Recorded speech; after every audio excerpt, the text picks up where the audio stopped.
listeners, thank you for joining us. I'm Joy, And I'm Laura. and this is The Witches of Letters, a supernatural rewatch podcast. Buckle up as we dive into Season 3, Episode 16, No Rest for the Wicked. It's the finale. It is the finale, and I felt so silly because this is one of my favorite songs, but because I didn't think that Cage the Elephant would be in this supernatural wheelhouse, because it's not like old school rock. I was like, oh no, it's probably not that thing. And then I was reading these little tidbits of stuff, and I was like, oh no, it is actually Cage the Elephant, No Rest for the Wicked. And I was weirdly excited about that. Ah, that's cool. Yeah. So for my preamble ramble, had kind of a rant, actually.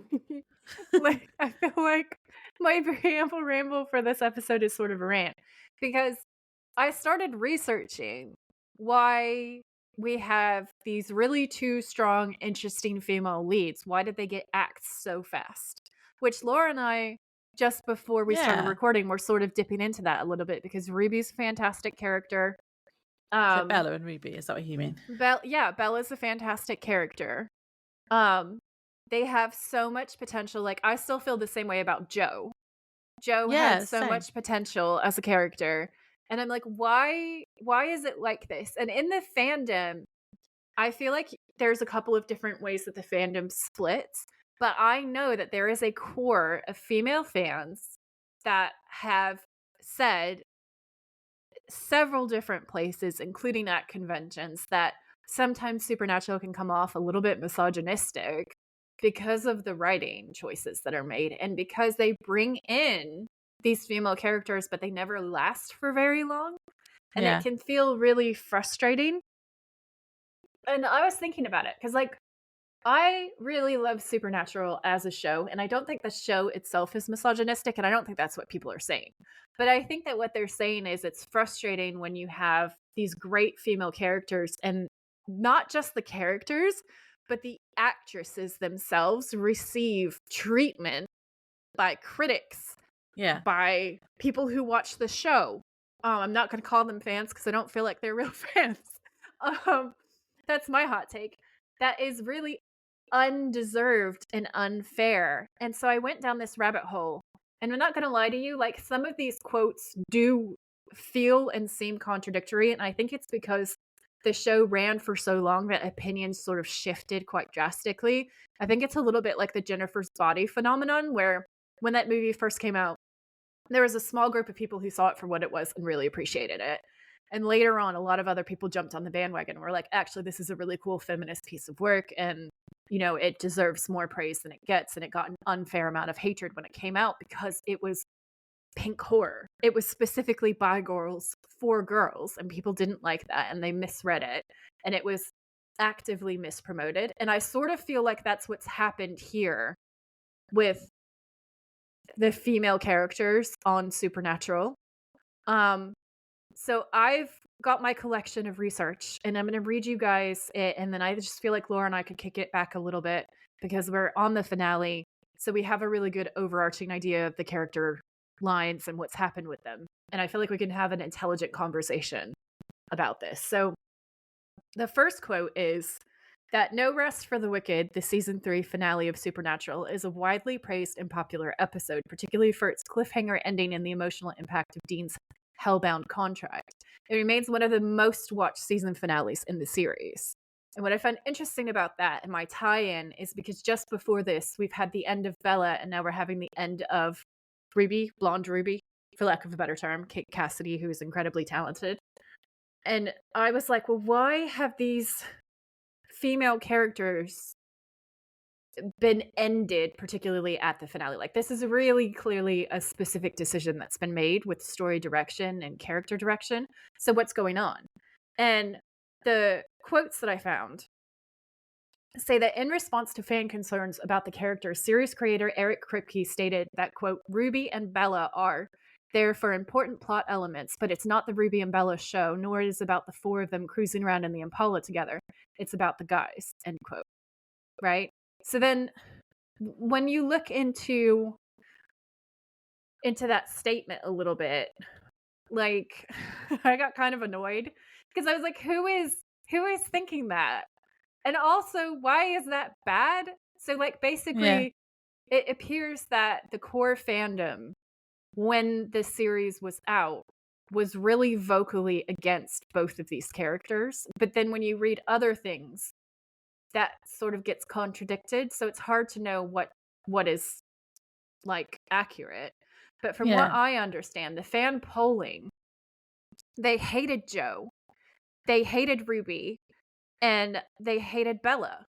And so like there's some other quotes that kind of get into how the actresses were treated and how the characters were treated, but like my rant that I went on last episode about Bella's character.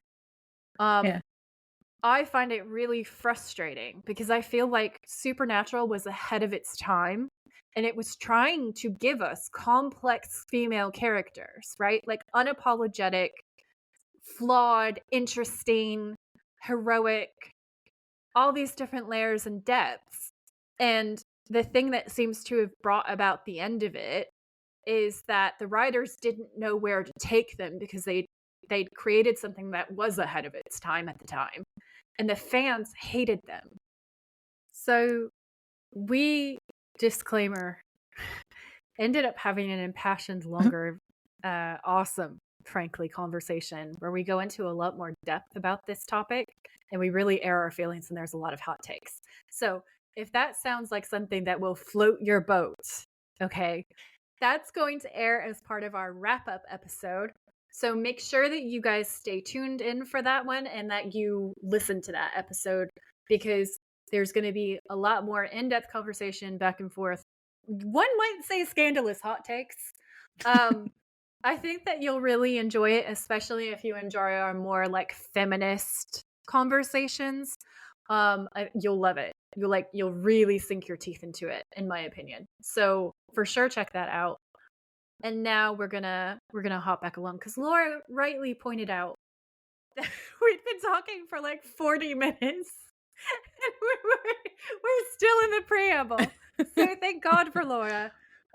We're getting back on track now. So my continuing point that I wanted to talk to you guys about is my favorite Bobby quote actually is in this episode, and I know that it's not just me because I've seen the merch of this quote absolutely everywhere. I do love the ditchable prom date quote too, guys. But my favorite one is "Family don't end in blood." And the reason why I wanted to bring it up is because, and I will talk about it in the context of the episode when we get there a bit more, so I'll keep it brief here, but like it's such an important thing that he says to the boys. They both really need family that isn't John. Okay. Yeah. They need dad. need that father figure. He is their dad. And this is another way that he's just openly acknowledged that like they are his kids. You know what I'm saying? So it's one of the first times that you have a healthy paternal figure actively adopting them, expressing his care, saying that he's in it until the end. And it's such a beautiful moment. And Jim Beaver is such an incredible actor. He has the most expressive eyes and tone. And his accent is flawless. I don't even know where he's actually from, but his Southern is perfection. His like Southern / Midwestern is perfect. And I just like, as someone who had such an absolute shipwreck of a family, I am one of those people that I really invest in found family. Found family is my whole thing. That's how I exist in this world. And I know that I am not the only Supernatural fan who deeply loves this element of the show because found family is a huge part of the show, like discussing difficult family dynamics, and then finding people who get you and care about you and all of the rest of it. And the other thing that I love about the quote, "Family don't end in blood," is also, it really harkens back to the full original quote that people get wrong all the time, where it's like blood's thicker than water. Because the whole thing is something like the blood of the covenant is thicker than the water of ties. I can't actually remember how it goes. But basically, like, the whole quote effectively means the exact opposite of what we hear, the blood is thicker than water part, because it talks about how the ties that we build with the people who actually care for us and are there for us are far more important than just like happening to be related to someone. And that's so beautiful, because the idea that you're blood related to someone, meaning that they're allowed to treat you terribly and you still have to have a relationship with them, is so toxic and so damaging, because there really are circumstances where people are better off without certain people that they're related to, because those people are just not good for them. They're not good in their lives. They do not have their best interest at heart. And unfortunately, just because you're related to somebody doesn't mean that they're going to be good to you. And no, giving people permission to seek out relationships where they are fulfilled and loved, and telling them that family that they make is as valuable as family that is blood, is such a key and important message to put out into the world. Yeah, I agree. So I love that, and that's my preamble ramble. Bobby is hilarious in this episode as well, and quite sassy. He is so sassy. I think I've called him Sassy Bobby in my notes a few times. But yeah, I think as far as finales go, this is a really good one. Although it was really difficult to see, like, when Dean actually dies, which we'll talk about near the end. But yeah, emotional damage, guys. Emotional damage. I did have 2 small fun facts for the preamble. Yeah, what are they? Because I don't know where else to put them. So, fun fact number 1 from, my favourite place, IMDb. IMDb, yeah.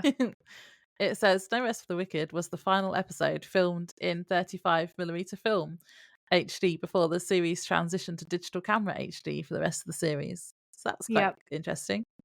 That is interesting.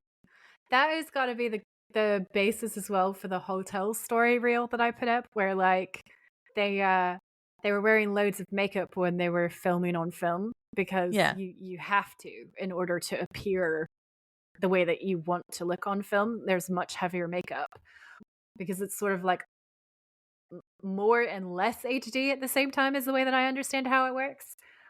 So it's sort of complicated. So they were wearing a shit ton of makeup, and they went to an airport hotel, so that they needed a room just for an hour. And so the concierge assumed that they were together. And it's such a funny story. And it's even funnier because Jeffrey Dean Morgan hops in on that panel. I might have to add that one in as a different reel later on, because it was just too long to fit on Instagram as a whole thing. But I wonder if I should do a sequel part to it, because Jared is the one who starts telling the story, but then Jensen really gets into it and makes it 10 times funnier. Puts his foot in his mouth a couple of times, and it becomes so goddamn funny. And then Jeffrey Dean turns up because he was like, "Oh, I forgot my cup of coffee." And then Jensen's like, "You don't want to come in at this point. We're talking about that time that we stayed at that hotel and they thought we wanted one room." And he makes this like wisecrack, and then he goes to leave, and it's like people are howling with laughter. It's so funny. But they said that like once they transitioned to digital, it's a different experience. They didn't have to wear heavy makeup anymore. And then there's one scene much later on that I feel like also pulls from this conversation, where Dean, in character, playing an actor, wipes his face and says, "Oh my God, I'm a painted whore." And that is so funny. Like, that is one of my favorite lines. So I just feel like this whole conversation and things that get said at the panels kind of sometimes influence the scripts, and I think that's brilliant. Yeah. What's your other fact? Sorry. My other fact was that this episode takes place on the 1st and 2nd of May 2008. So in fact, Dean dies on Sam's 25th birthday, apparently, and I forgot to check that was when his birthday was. I'm just going to trust this person. Well, I know that on Instagram a bunch of people were posting about Sam Winchester's birthday in May, and it was later May, so I think that probably is right. Yeah. Yeah. So, yeah. Happy birthday, Sam. Yeah. We're very aggressive about that for no reason. Should I do the synopsis and get into the episode? Yes. Let's do it. So this is season 3, episode 16, No Rest for the Wicked. The original air date for this episode was May 15th, 2008. As Dean's deal with the crossroads demon nears its end, he and Sam race against time to find a way to save him. With help from Bobby, they track down Lilith, the powerful demon holding Dean's contract, who has possessed the little girl in Indiana and is holding her family hostage. Sam wants to get Ruby's knife and go after Lilith straight away, but Dean thinks they should be more careful and also doesn't want Ruby's help. Sam summons Ruby anyway, and she tells Sam that he could save Dean because he still has powers. Sam doesn't believe her though, and then Dean, who isn't happy Sam summoned her, traps her and steals her knife. Sam, Dean, and Bobby head to Indiana to confront Lilith and save the family, but they have to get past lots of other demons first. Ruby, who managed to get free, turns up to help them and they save the family. But just before killing the little girl, they realize Lilith is no longer possessing her. Hellhounds appear because Dean's deal runs out, and Dean, Sam, and Ruby try to hold them off until it is revealed that Lilith is now possessing Ruby, and she sets the Hellhounds on Dean. And in a heartbreaking ending to the episode, Dean is brutally killed and dragged to hell, leaving Sam devastated and alone. On his birthday. Rude. So rude. Yeah. Worst birthday ever. Poor Sam. I also forgot that they do have Carry On Wayward Son on all the wrap-up episodes or the finales. Yeah. So I was like, oh, yay. It's so exciting, isn't it? I love every single time I hear Carry On My Wayward. I get so excited. Yeah. Like unreasonably excited. It's great. So when the episode opens, I feel like this is low-key a confusing opener because we're inside of Dean's dream. Yeah. He's being chased by hellhounds and he's running through the woods and he's sweating and he's terrified. And it's interesting because we're obviously not used to seeing Dean display fear as a character. That's a pretty rare thing for him. So we're automatically sort of set on our back foot to be tense and like stressed out. And he PTSD wakes up from this dream. Like this is like he's like he's like gasping for air. And it's on this book, this old creepy book that's illustrated with hellhounds, where he clearly fell asleep while he was researching a solution to his problem. And it's really, really well acted, and Jensen looks so vulnerable. So my hat is off to him. He did an amazing job in that scene. He makes it's like actually scary. And then Sam turns up. Sam turns up all hot and excited and says that Bobby has something. Because I thought that Laura would appreciate. I felt like Sam in this scene was pretty excellent. And when they're having the conversation about the solution, Dean makes this really gross joke, right? So he makes a joke about them finding some senoritas going to Mexico, like Tijuana, and catching a donkey show is what he says. Yeah. And I objected to this. So I looked it up, and it turns out that it is a sexist and racist urban legend. That this is not a true thing. This is like a kind of colonial strategy. So the Romans also used to do this to different cultures that they were busy subjugating, where they would say that the women from a particular culture would engage in public bestiality and stuff like that. It's absolutely not true. It's just something that's done to dehumanize a set of people, and in particular women. And I thought, well, this is gross. So I wrote, leave Latina women the fuck alone or I will beat you up. And then I put links in my show notes to like show you guys that it's an urban legend. And I was like trying to like give people the benefit of the doubt. Like maybe they threw it in because at the time it would have been considered humorous, which is really problematic. It has not aged well, obviously. No. And then I also threw in some links for Tijuana women and the way that they are empowering each other, and really cool people like Stacey Garone, who's a women's rights advocate leading the charge to advocate for women in Tijuana and also other areas of Mexico. So there are links there that talk about her story. She's like the Mexican Malala. She's really a powerful advocate. Her story is so heart-wrenching and also so powerful. She's been through so much, and she's just so brave and so determined to make a safe space for women living on the border. Um, so for people who are unfamiliar, women's rights in border areas are usually more threatened. And because indigenous women and Mexican people are indigenous peoples to the US, so like Mexico was part of the United States before the colonial stuff happened. Basically, they get hit the worst. So trans women in particular, but indigenous women go through the most terrible time, specifically and especially in border towns like Tijuana. Um, and it is really cool to look at these organizations and see what they're doing for local women. So I figure when we come across these problematic things, we say that they're problematic and we provide you guys with links, actions, information so you can donate, you can educate. I feel like we all together, when we know what's happening, we can take a stand together and support each other. Yeah. Also, I just want to point out that Dean has got 30 hours to go at this point, which I thought was Hmm. really good tension building that they brought that up. Yeah. Yeah, because it's like slightly over a day. So it's Mm. really down on the wire. Yeah. And Sam says something about cutting it close. I know we're cutting it Yeah. close later as well. So Yeah, yeah, that's yeah. good. And then they kind of have a conversation where Dean is basically like, let's just leave all this behind and have a good time. And Sam's arguing and saying that he's not going to let him go to hell.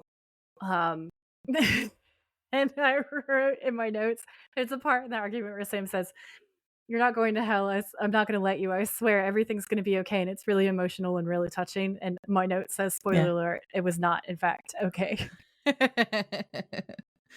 I wrote that was sweet because he knows that Dean is really scared.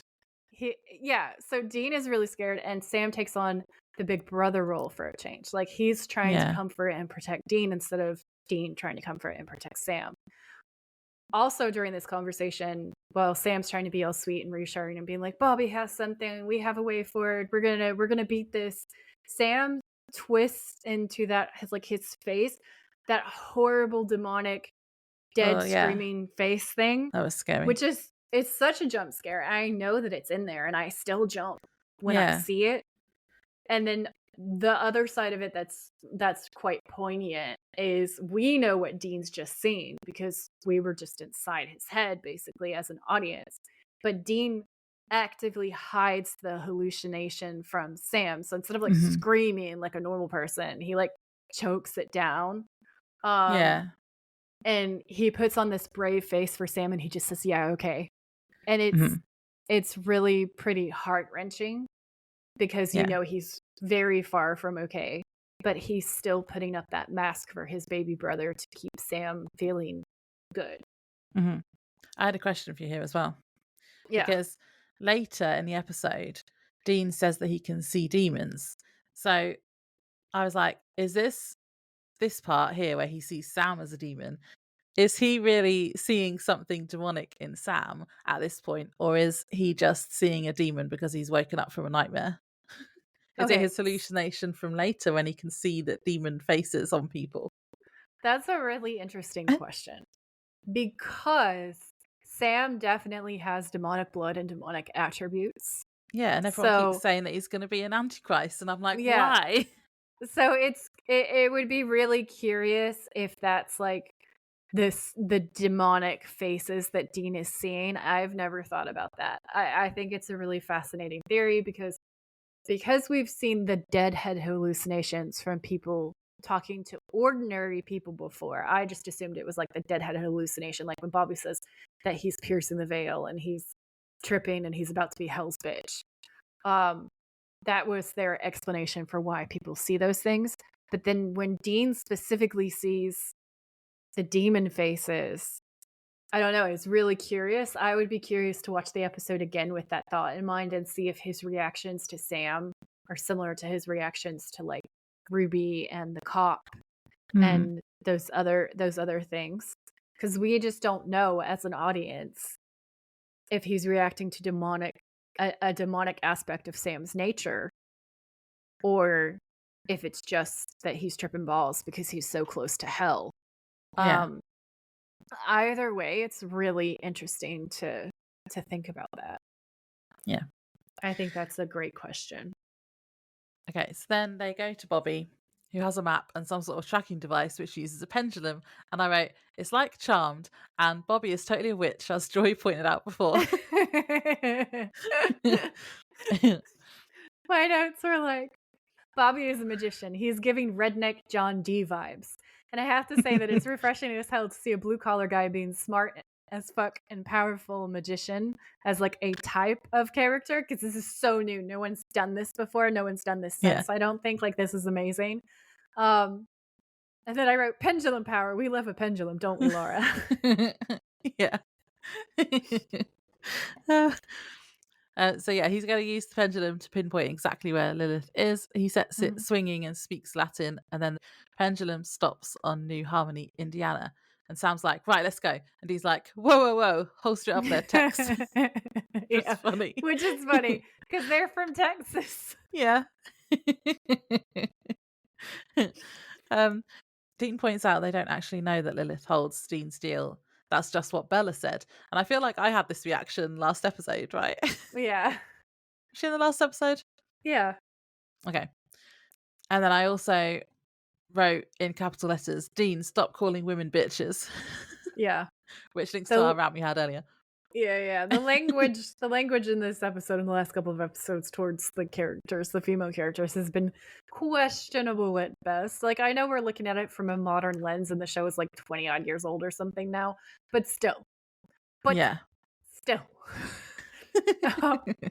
So they unveil that it's in New Harmony, Indiana. So I have a location Easter egg for us. So New Harmony, Indiana is definitely haunted.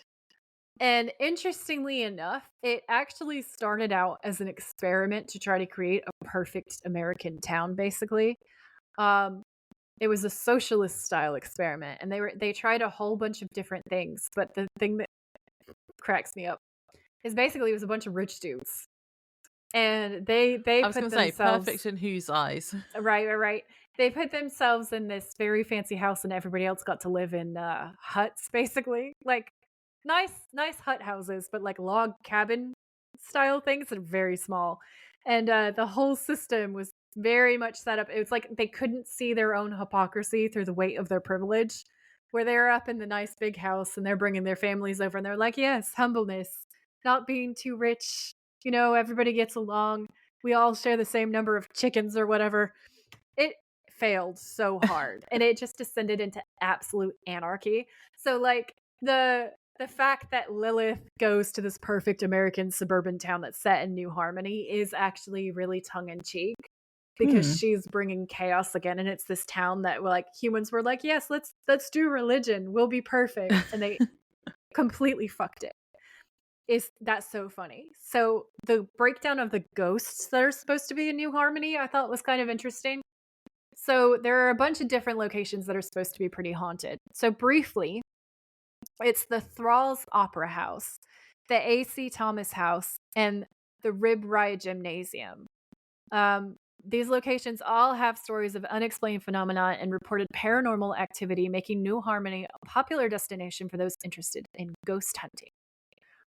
So in the episode, I thought that was really funny. So a brief back history of those locations is there was like a murder-suicide thing that happened in the A.C. Thomas house that's supposed to be really, really, really haunted. The Thralls Opera House, they're supposed to be like shadow people, and it's supposed to be very, very creepy. The Rib Rye Gymnasium is supposed to be haunted by a particular girl who sadly passed away during a tornado. It was used as a shelter during a storm, and I think it was just like a off-the-cuff emergency shelter, and the building was not quite up to code for that. So sadly, people did pass away in that storm, and reportedly, very sad. Reportedly, a young girl was one of the ones that had passed away in that particular storm, and she has been cited by several different ghost investigative crews. I want to say that I read that they had EVPs of her too. So New Harmony is a fun haunted location, and I think that the combination between the demons bringing the chaos and the whole history of it, as well as the fact that it's quite haunted, makes it an interesting location for this episode. Yeah. And I feel like that's why it's set there. Yeah. I like the perfect, like, little suburbs town thing. Yeah, it's so entertaining because it just makes everything so much worse. Like the juxtaposition of this perfect suburb, this perfect little nuclear family, happy grandparents, like Yeah. um the houses looking like all glamorous and upscale and everything, and the nice neighbor thing where like they ask about each other's grandkids and stuff.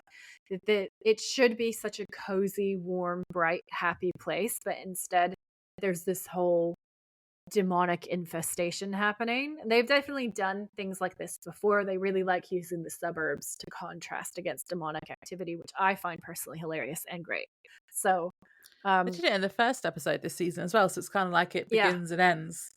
Yeah. There's like a continuity with it, isn't there? So Yeah. yeah, no, it's fun that way.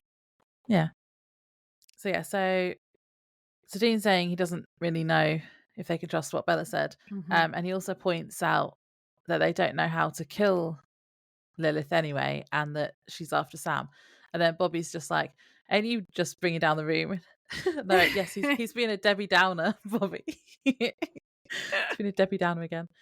Dean says they shouldn't go unless they know, and Sam says he has a way to confirm it though, and to get a demon killing knife.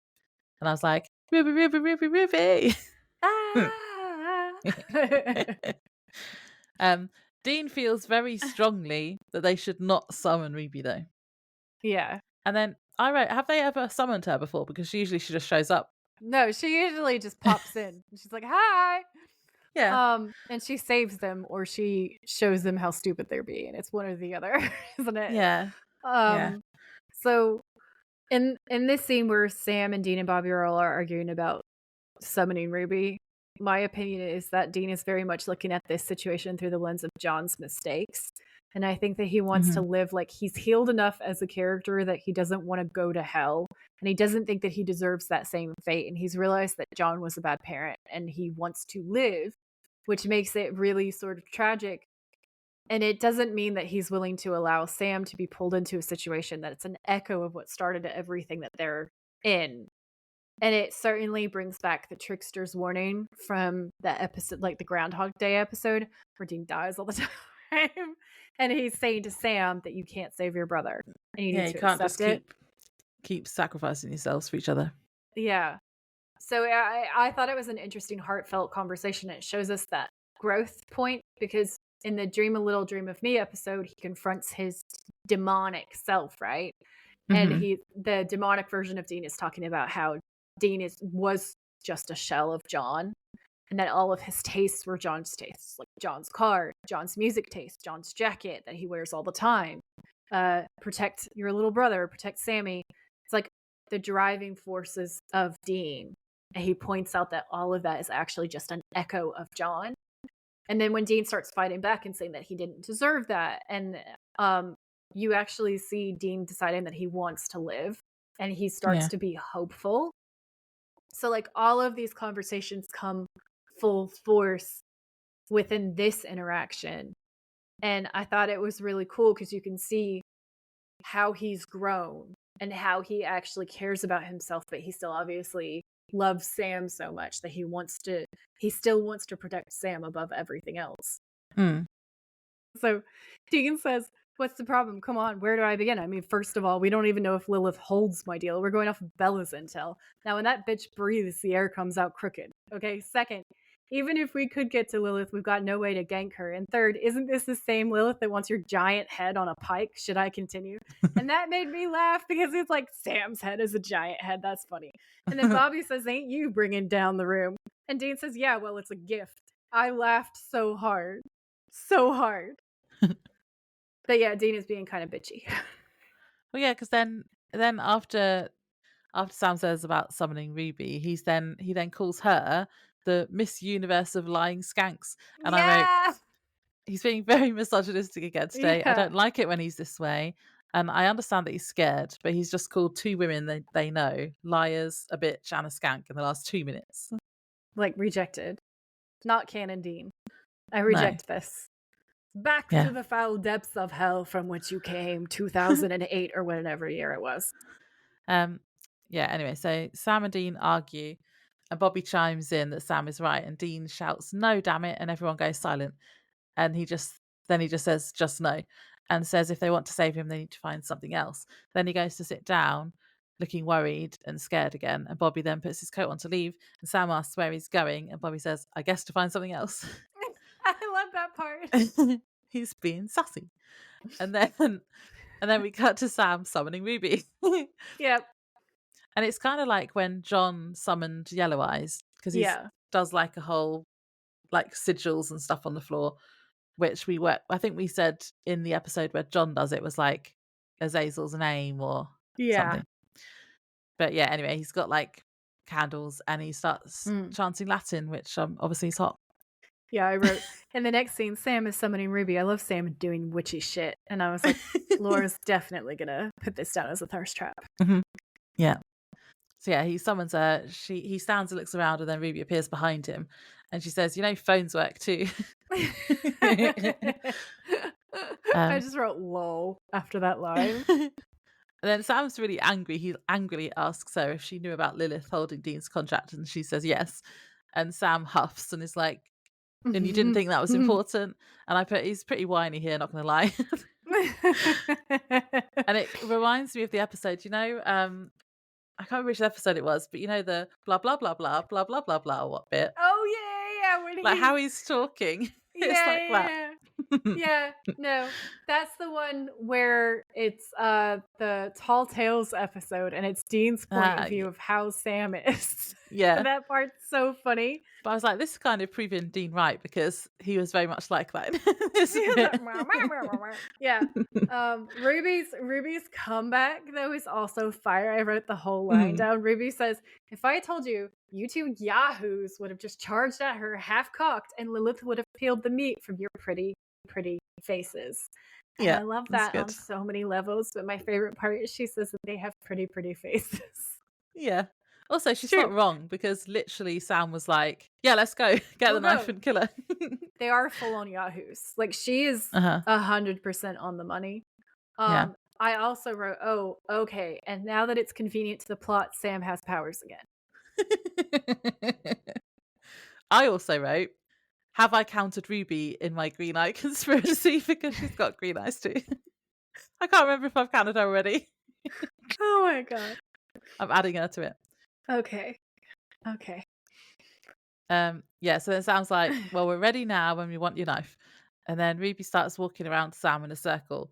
And I wrote, "I'm sorry, but she's totally licking his ass the whole time."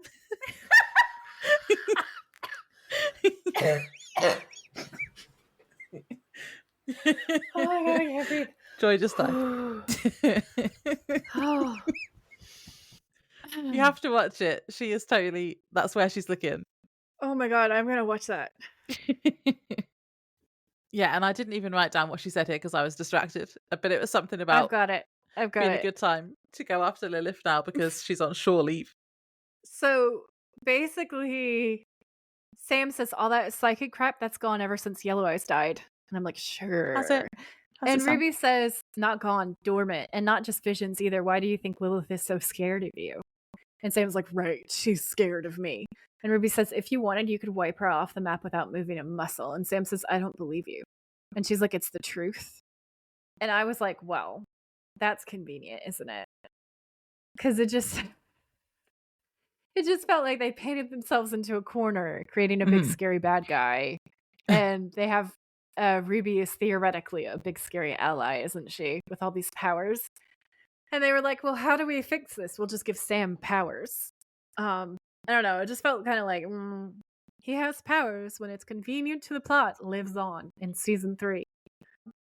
Then my notes say, Dean shows up and argues with Ruby. Dean punches Ruby in the face. Ruby goes off, as she should. Dean stole the knife in the fight and maneuvered her into a trap. The pie hole line fell flat for me. It didn't make Those are all my thoughts on the next scene. Yeah, I think it's also convenient, but also I kind of want to see his powers that she's talking about because I bet it's Yeah. hot. It is very satisfying when when Sam has powers. But yeah, he doesn't believe her though, does he? Um, Mm-mm. and Ruby tells him she understands that he doesn't like to be different, but he needs to suck it up. And I feel she's not the most compassionate, is she? But she's a demon and I like her. Yeah. So then, yeah, Ruby says she's never lied to him though, Mhm. and she can help him save Dean. Yeah. Um, then Dean comes in and calls her a slutty little Yoda. So there we are again. Mhm. Rude. And Ruby says, "Dean, charming as ever." Yeah, exactly. Yeah. I just agreed with her this whole fight. Mm-hmm. Yeah, so Dean's like, "I knew you'd show up because I knew Sam wouldn't listen," and I was like, "Oh, Big Brother's mad." And then he says she's not going to teach Sam anything over his dead body, and she's like, "Well, yeah." It's funny. So basically, Ruby says your brother is carrying a bomb inside of him and would be stupid not to use it. And Sam starts taking Ruby's side because Sam can see the intelligence in what she's talking about. Dean is furious and says, "Can't you see that this is a trick?" And Ruby's like, "No, that's not true." And he says she wants you to give into this whole demonic psychic whatever, okay? I mean, hell, she probably wants you to become her little antichrist superstar. And that's kind of a funny line. That made me giggle a little bit. And Ruby's really angry at this point. She's like, "I just want Lilith dead." And Dean says, "Why?" And Ruby's like, "I've told you why." And Dean's like, "Oh, right, because you were human once and you liked kittens and long walks on the beach." And Ruby's like, "I'm so sick of proving myself to you. You want to save yourself? This is how, you dumb, spineless dick." And that's when Dean takes this long look at her and then punches her in the face. Sam's surprised and So was I. backs up. Yeah, I was also taken aback. Ruby takes a couple of steps back, but then wipes the blood off of her lip and is like, "Oh, it's on," like Donkey Kong, Hmm. Sam in the background is like, "Ruby," but she goes around him and then she starts beating Dean up. She knees him in the face. He goes flying backwards into a beam, slides down to the floor. Dean hits her in the face with his left. As he's about to hit with his right, she ducks out of the way and uses his own momentum to knee him in the stomach. Then we see Sam on the floor holding a hand over his mouth as we hear more punches thrown by Ruby. He's like, "Oh no, Big Brother is getting beaten up so hard by a girl." So then it cuts back to Ruby and Dean as she kicks him in the face, causing him to fall to the floor. He tries to get up, but she walks over and kicks him hard in the stomach, sending him rolling over to the floor. He starts to get up. She comes over and takes a hold of him, helping him up face to face, only to headbutt him so that he falls backward to the floor again. I fucking love her. As she stands over him looking, he grins and slowly rises to his feet. And she's like, "What the hell are you grinning at?" Because obviously she's been winning this fight. And Dean says, "Missing something?" And then he holds up the knife. So he basically picks her pocket while they're in the Snicked middle it. of this fight. Yeah, he did. And she says, "I'll kill you, you son of a bitch." And she goes to rush him. But then we see her stopped by this invisible force. And this is why, children, we should Uh-oh. always look up, okay? Because they painted a devil's trap on the ceiling. And Yeah. Dean says, "Like I said, I knew you'd come." And that's pretty badass. And then Ruby's surprised by this whole turn of events, and she's like hurt by it, I think, a little bit. She says, "Wait, you're just gonna leave me here?" And Dean says, "Let's go, Sam." And you can tell that Sam isn't 100% on board, even though we know he was obviously part of this plan. You can see there's a little bit of reluctance in his face, which is part of the chemistry between Ruby and Sam that keeps building from this Yeah. season into the next season, which I think is a cool decision, honestly.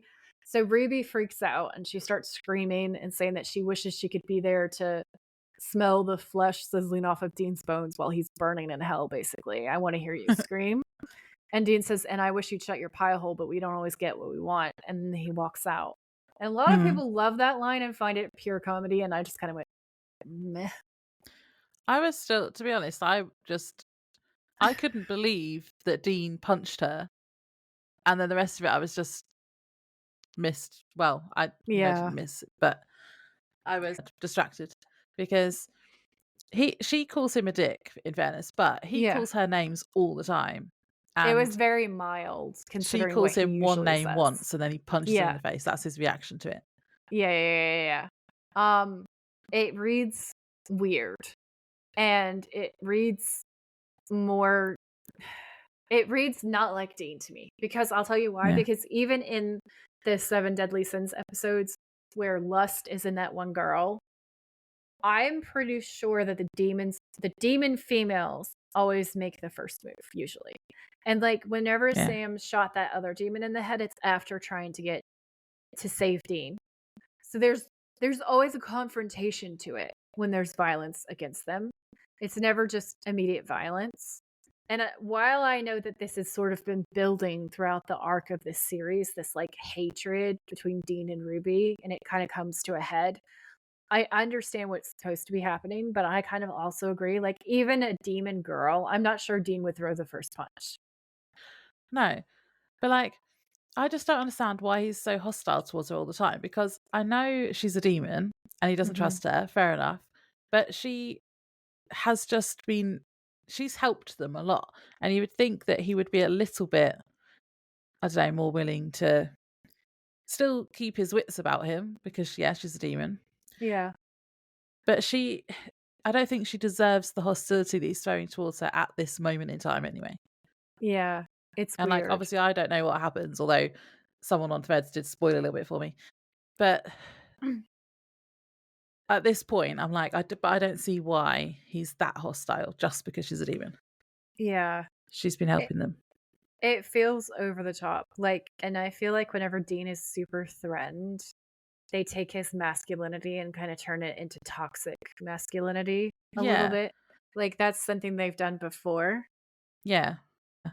I know you always say that this doesn't feel like Dean to you, but it's like this is the only Dean I've seen really just Yeah. so far. So it's like he does come across as, yeah, toxic masculinity Dean. Yeah. Um, maybe not right at the beginning actually, but Season 1 certainly, Dean, this is the thing. Season 1 Dean is a completely different animal. Season 1 Dean yeah, is my canon of Dean. And then as the show goes on, I feel like you see him, he does change as a character and he does kind of like evolve and grow and shit, but yeah, I feel like they take him back more towards Kripke's original version of the character.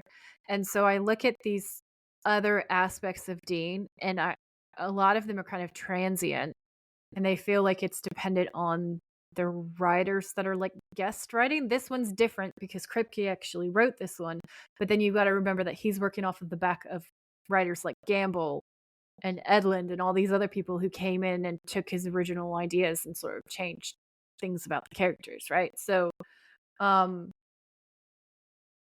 it's been changed, like Dean as a character has been changed from season 1 quite a bit, because like I remember saying to you, Sam's the sensitive one, Dean's the bad boy. um and then when we're watching season 1, and it's not like that at all. It's almost like the other way. yeah, Sam's kind of the bad boy rebel, and Dean's kind of like the sensitive, caring one who wants to like save people and protect them from demons and stuff. And Sam originally doesn't really care that much about other people and kind of wants to go his own way. And the more you dig into the series, the more you see Sam as a sympathetic character. But originally, you're there for Dean. Dean is the emotional grounding of the show. Like, he's like the sensitive one. He's the open one. And yes, he like makes cracks about Jess and the Smurfs and stuff, and I do think that's true to his character, but he's also the same guy who blushes and dies when a girl flirts with him. Like, hmm. I feel like the machismo aspect that we see added on more and more later just doesn't feel totally authentic. Yeah, yeah. I don't really like him that much in this season, to be honest. That's fair.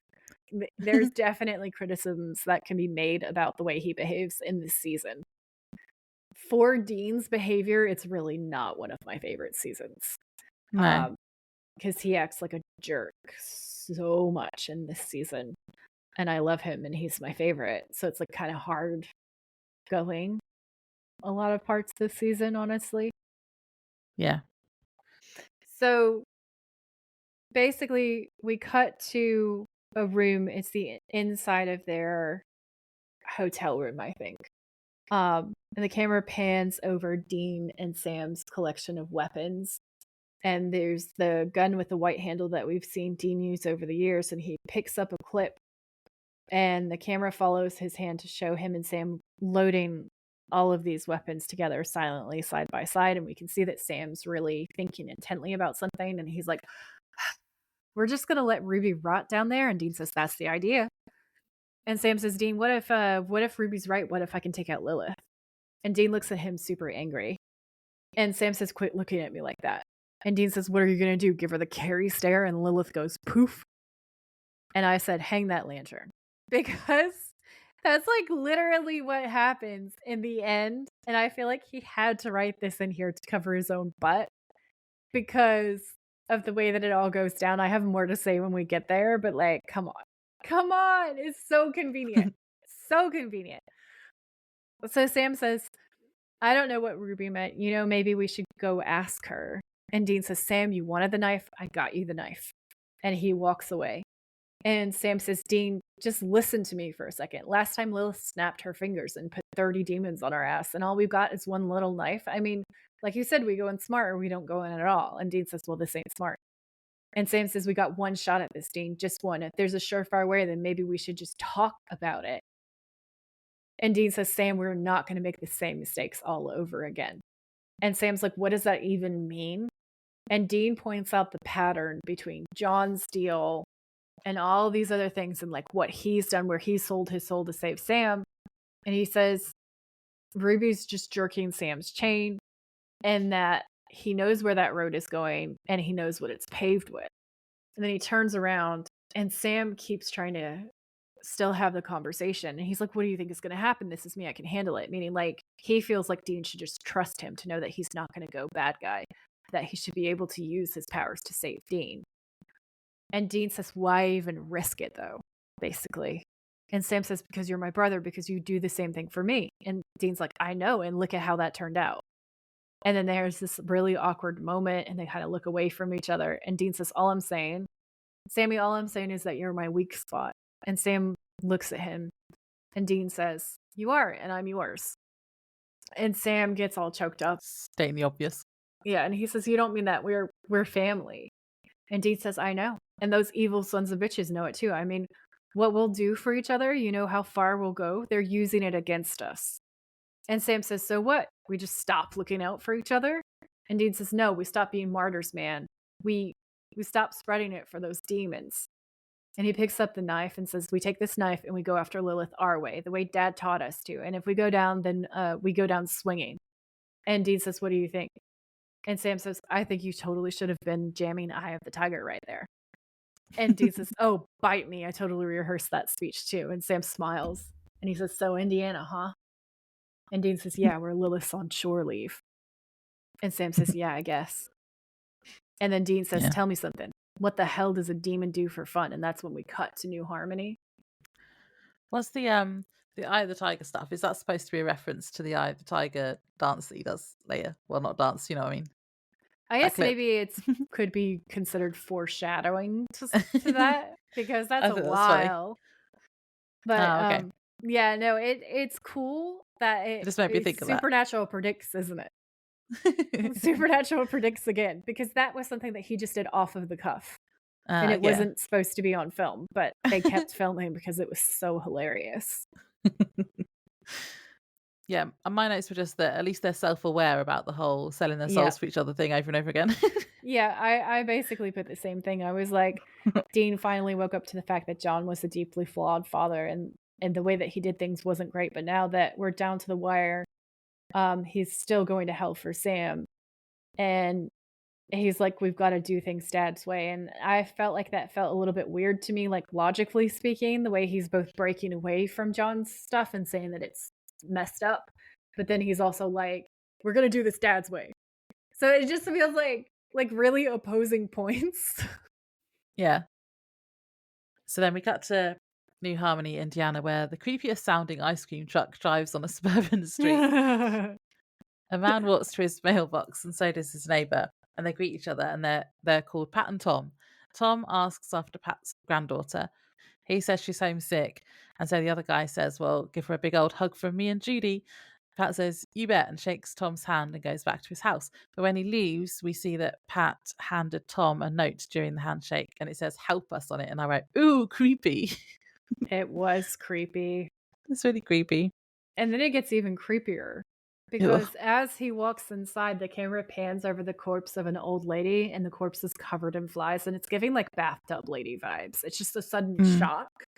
And it's so gross because of all the flies. It's very, very realistic looking. So that just sets us up to be like, oh, what's happening? Yeah. It's very scary and gross. And I'm assuming that was his wife. I thought that at first, and then I realized later on that it's the babysitter. She says Ah. that mean old lady babysitter. Oh, okay. So she I thought it must was have been like one a of the grandma. first people to be killed because I always thought it was the grandma. And then I was really paying attention when I was taking my notes, and I was like, oh, she's supposed to be the babysitter, not the wife. Oh, okay. So he has no wife, or she's on a holiday somewhere else, and good for her. I don't know. We don't know what happens to her, if she's even still alive. But yeah, that old lady, super dead. Okay. So, um, in the kitchen, there's a woman, a man, and I didn't know his name, so I just said the old man. And they're arguing about what to do. And little demon child Barbie comes in this really frothy, sparkly, cute dress, covered in the blood of whatever Freckles was.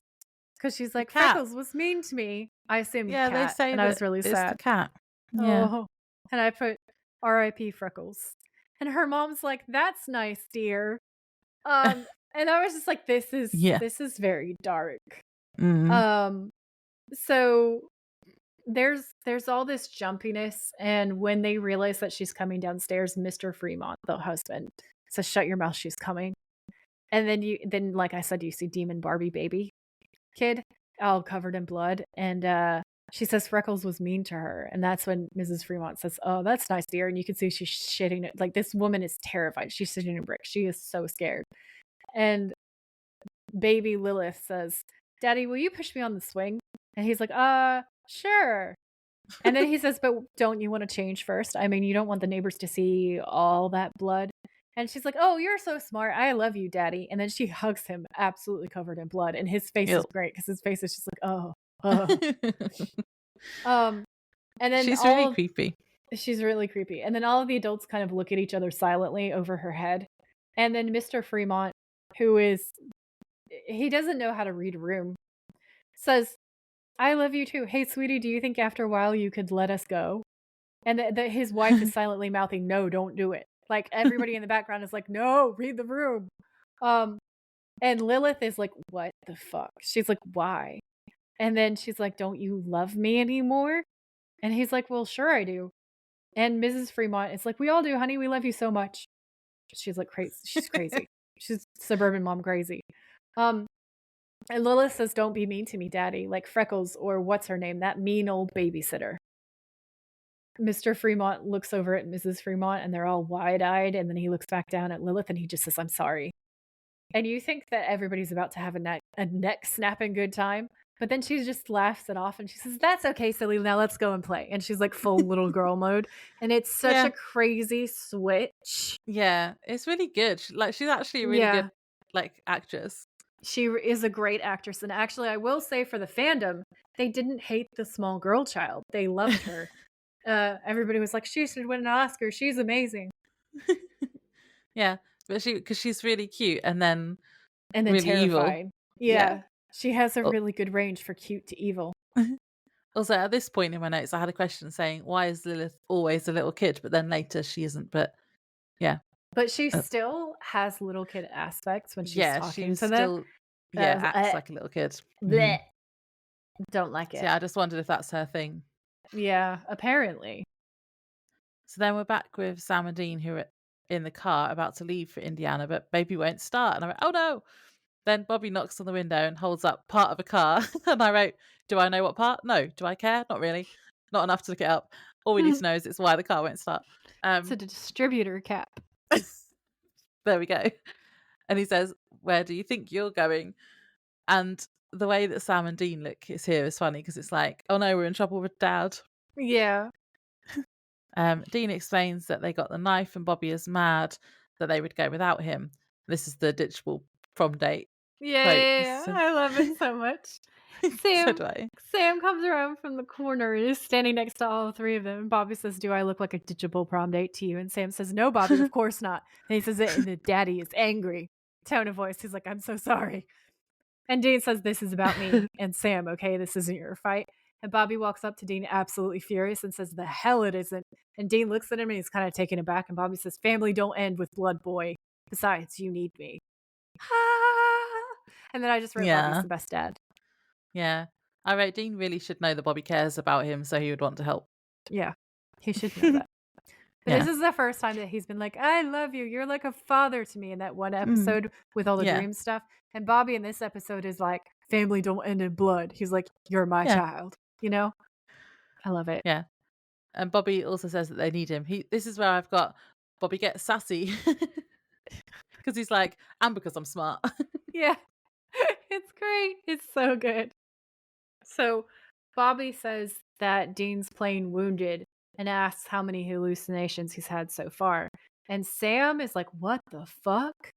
And Dean says, "How did you know?" And Bobby says, "Because that's what happens when you've got hellhounds on your butt. And because I'm smart," which is Laura's favorite part. And then Dean looks down at the ground, like fully owned, honestly. And Bobby hands Dean the distributor cap back and says, "I'll follow." Just no arguments taken. Okay. This is a no nonsense tone. That's just like, Mhm. this is what you do. So then he goes to his car. And Dean's putting stuff back together, and Bobby says, "Don't be stopping to pee every 10 minutes either." And then Dean kind of raises his eyebrows and looks back at Sam, and they sort of go, like, I guess this is happening. Yeah. And then we cut to the Impala at night. Yeah. My note here was, should Dean really be driving if he's having hallucinations? Probably not. Probably not. So Sam and Dean are in the car, and Sam says, "Hey, Dean." And Dean says, "Yeah." And Sam says, if this doesn't go with the way we want, I want you to know." And Dean interrupts him, and he's like, "No, no, no, no, no, no." And Sam says, "No, what?" And Dean looks over at Sam, and he says, "You're not going to bust out the misty goodbye speech, okay? And if this is my last day on Earth, I do not want it to be socially awkward." Which is so funny. That was funny. And Sam kind of looks out the window and back at the road. And Dean says, "You know what I do want?" And he reaches over and he cranks up the radio, and it's Bon Jovi's "Wanted Dead or Alive." And Sam's like, "Huh?" And Sam goes, "Bon Jovi." And Dean says, "Bon Jovi rocks on occasion." On occasion. On occasion. And then he's singing. And this part's so beautiful because this is another part where they've lined up the meaning of the lyrics to exactly what's happening so flawlessly that it's great. So Dean says, well, he's singing. "And I walk these streets, a loaded six string on my back. I play for keeps." And he turns to Sam and he nudges him. And he's like, "Come on, come on." And he's singing, "Because I might not make it back. I've been everywhere." And Sam starts singing, "Oh, yeah." And Dean's singing. He says, "I'm standing tall." And Sam laughs and sings along. And Sam and Dean together say, "I've seen a million faces and I've rocked them all because I'm a cowboy. On a steel horse I ride and I'm wanted." And Dean looks over at Sam, who's really, really into it. And Sam goes, "Wanted." And Dean looks back on the road and Sam smiles as he's singing along, and Dean saying, "Dead or alive." And Sam's fully into it, not paying attention. He's on Impala karaoke. He's high. He's singing "Dead or Alive." And Dean starts losing the will a little bit, and he starts to kind of fade down because the lyrics are really hitting home about how much it exactly fits his situation. So the whole "dead or alive, I might not make it back" stuff. And I was like, this Yeah. is fascinating because of how close things are. I wrote, "Impala karaoke has my whole heart," and it's so meaningful because "On Yeah. a steel horse I ride" is the Impala. Dean is like the proverbial knight riding into battle. Even if he's doomed, he's still gonna go. And it's a tragic hero thirst trap. Yeah. I like those parallels. Also, I like Mhm. that song. Yeah, yeah, yeah. And it just went so perfectly because, like, um, I'm a cowboy. They're both from Texas, and they're both from Texas in the show too, right? Or like Kansas. So they're still Southern. Um, Mhm. they're still cowboys. They are literally riding a steel horse. They are literally wanted dead or alive in a lot of states. But also by the demons and the evil forces in the world that they're defending everyone against.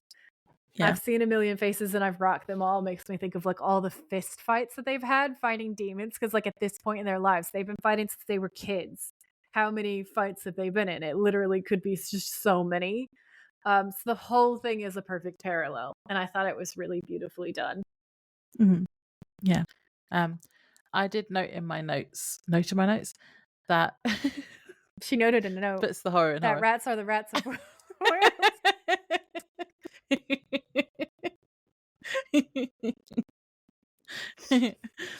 Yeah, I did note down that baby's brake lights were out on one side, and then Yeah. I was like, "Oh, and now they're being pulled over for it," because I noticed it, and I wasn't sure if it was something I was supposed to notice, but it was.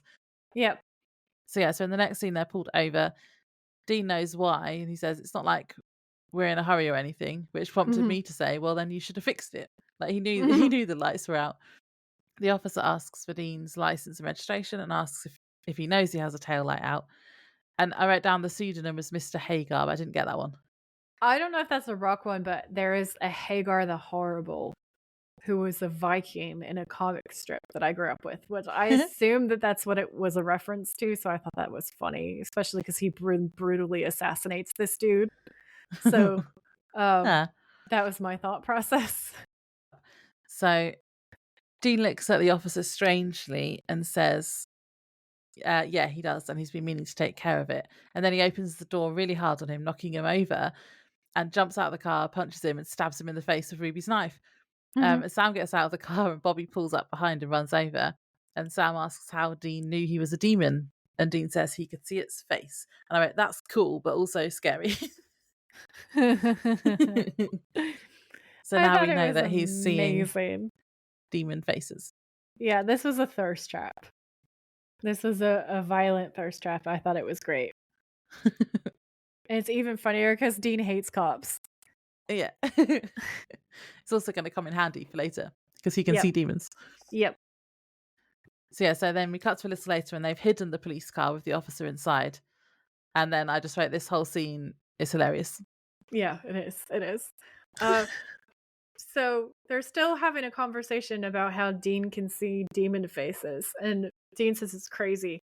And Bobby says that it's not that crazy. And Dean's like, how is it not that crazy? And Bobby says, well, you've got just over 5 hours to go. You're piercing the veil, Dean. You're glimpsing the B side. And Dean says, a little less new agey, please. And Bobby says, you're almost hell's bitch. So you can see hell's other bitches. And Dean looks really surprised. And then his sarcasm wins out and he says, thank you. But it's like full of the most bitchiness ever. Yeah. It's so funny. And Sam, who's smart, says, well, actually, it could come in pretty handy. Yeah. And Dean, full sarcasm, says, oh, well, I'm glad my doomed soul was good for something. This is where I've written, okay, Bobby is hilarious and sassy today. I love sassy Bobby. Yeah. Bobby says, damn right it is. Lilith probably got demons stashed all over town. We can't let him sound the alarm. She knows we're here. We're dead before we started. And Dean says, well, this is a terrific plan. I'm excited to be part of it. Can we go now, please? And it was so funny.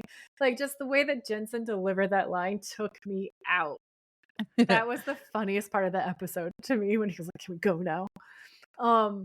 I love him having a meltdown and like just being really super sarcastic to everyone. I thought it was great. Yeah, same. Right, so then we cut to the house again where Lilith is, and they're having a birthday party for Lilith / Zoe, who's the little girl's name. Yeah. And apparently this has been happening every day. She's been having a birthday party. The same day over and over and over again. It's like mystery swap. Yeah. My question here is, why is the birthday cake pointed? That cake looked so fucked up and weird.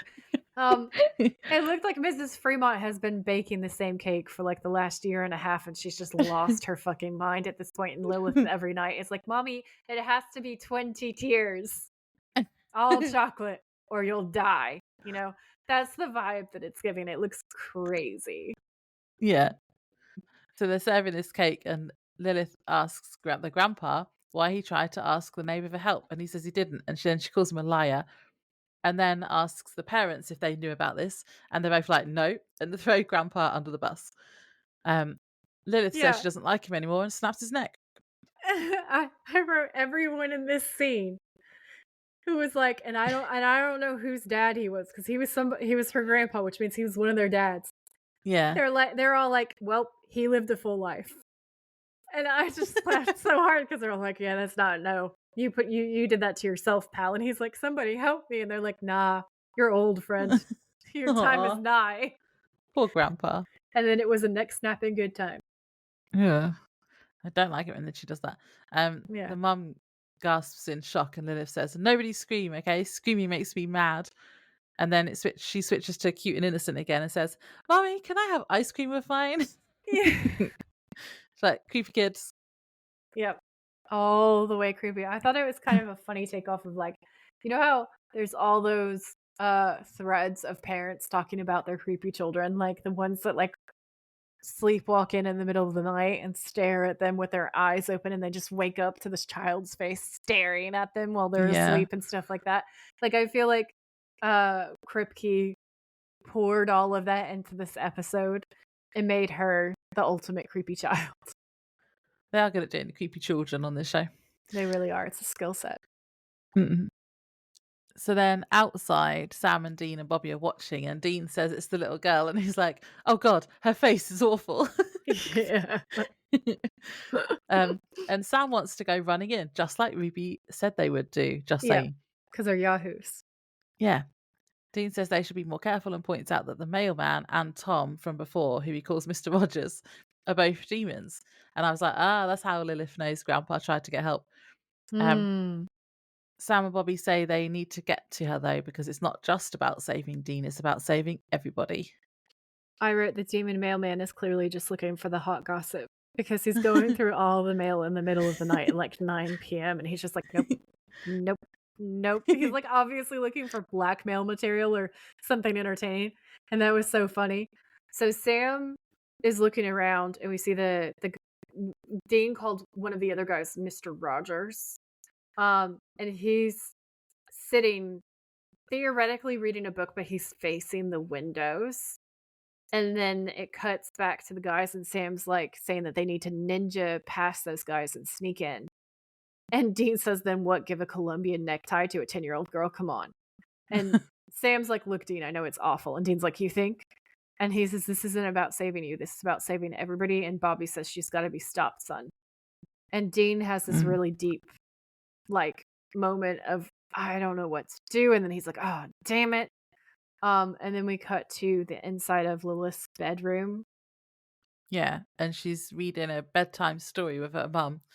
And this is really scary because she just looks like a normal little girl asking for a story before bed. But the mum is clearly terrified. And she says that Lilith asks her to read it again. And she says she's read it 26 times already. And then Lilith is just like, again, in the evil tone. Mm-hmm. And I thought the story was actually quite funny because it's not like a light and fluffy fairy tale. It's like about killing a princess or something. Yeah. Because the story goes, once upon a time in the town of Selene lived a beautiful princess named Cleo, but the town was plagued with an evil dragon that demanded the blood of the children, and the princess was doomed to be sacrificed to the dark and terrible dragon. And Lilith is like, yes, this is the best story ever. So like instead of being scared, she's like, blood. So that's pretty funny. And then we cut back to the exterior street and we can see the mailman standing by at the back of the truck. He's still flipping through the mail looking for the best gossip. And then we suddenly hear a sound across the way. And so he snaps his head up and looks around. And then you see Dean standing by a fence looking at him as if he's been caught. And the mailman's eyes turn super demonic and he takes off after Dean. So Dean runs back the way that he came, being super closely followed by the demon mailman. He rounds the corner of the house that the fence belonged to. And when the mailman comes around the same corner seconds later, he runs right into Sam holding Ruby's knife, and we hear it go into his body.